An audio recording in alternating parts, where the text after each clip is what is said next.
राधे राधे। आज 11/11 पोर्टल है, आपके लिए क्या गाइडेंस आ रही है, यूनिवर्स आपको क्या बोलना चाहते हैं देख लेते हैं।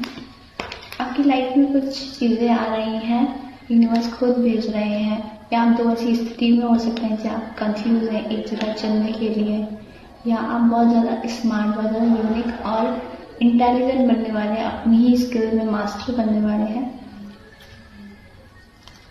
इस साल आप मास्टर बन जाएंगे और यूनिवर्स खुद आपके साथ है। आपकी बुरी चीज़ें खत्म हो रही हैं और अच्छी न्यू शुरुआत हो रही है। तो आप इसे शुरुआत को एक न्यू बिगनिंग मानना। 2026 आपके लिए बहुत बेस्ट रहा हो और न्यू बिगनिंग आए। आप पुरानी चीज़ें रिलीज करके नई चीज़ ला रहे हैं। आप कोई भी 11 विश आप लिख सकते हैं एक कागज में, उसे अपने पास रखें और 11:11 पे उसे फ्लो करते जला दें।